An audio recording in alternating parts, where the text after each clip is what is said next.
Former New York City Mayor Bill de Blasio pushed back after Eric Adams labeled universal pre-kindergarten a pet project, declaring that the program is one of several profound accomplishments from his time in City Hall.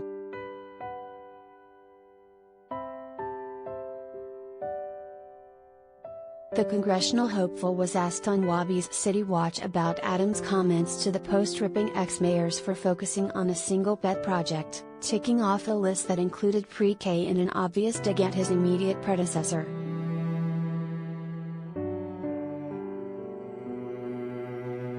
De Blasio, who often touts the initiative as a centerpiece of his tenure, claimed he wasn't familiar with the mayor's remarks before rattling off several accomplishments in his very progressive agenda.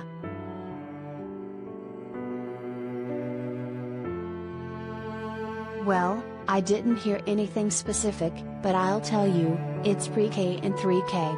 And in September, 3K is going to be universal and free for every student in New York City in perpetuity," he told host David Brand, a reporter at City Limits, in an interview aired Sunday.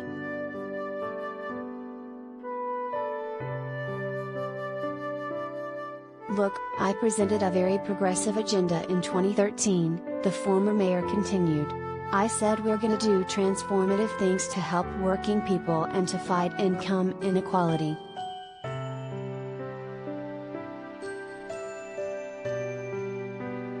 We added 2 additional grades to public education for free. I don't know what's more profound than that, so I'll talk about it all day long."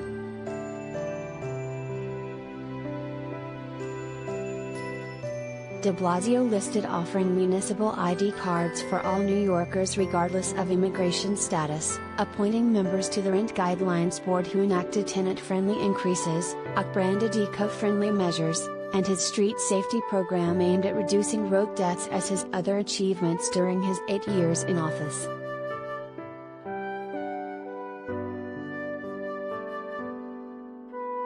"There's lots of other things, though. I'm proud of the Green New Deal work we did.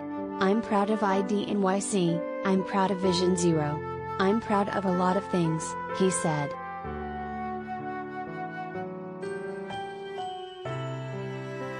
In a recent exclusive interview with the Post conducted as the mayor rode the subway overnight, Adams said his priority is to fix this mess, rather than seeing through handful or policy proposals to establish a legacy, a strategy he lamented previous occupants of Gracie Mansion employed.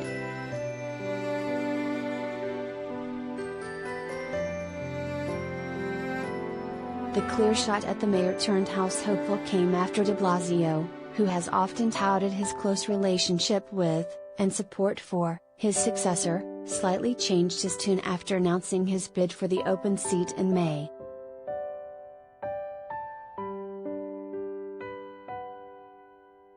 In mid-June, de Blasio joined protesters at a Brooklyn school who opposed City Hall's decision to shrink public school budgets by $215 million.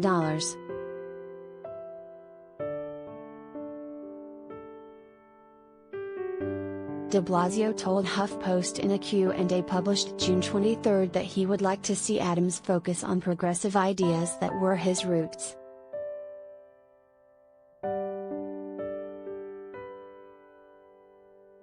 "Right now, we have very little to go on, but I think he's got to speak more to that," he told reporter Daniel Moran. "I want to hear him express that progressive vision, that pro-worker vision."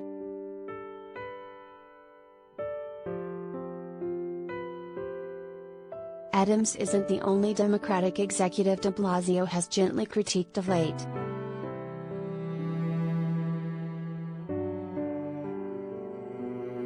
During the radio appearance, de Blasio pointed to what he feels is missing from President Biden's proposals, as he pledged to help form a sweeping urban agenda if elected to represent parts of Brooklyn and Lower Manhattan in Congress.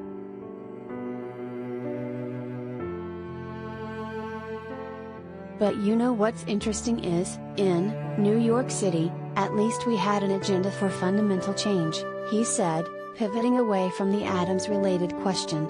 "The country doesn't. There's no agenda in Washington particularly related to cities.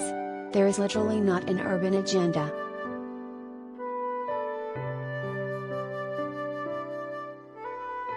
Our national government, even the Biden administration, doesn't have an urban agenda, de Blasio said in the interview, which was conducted Wednesday.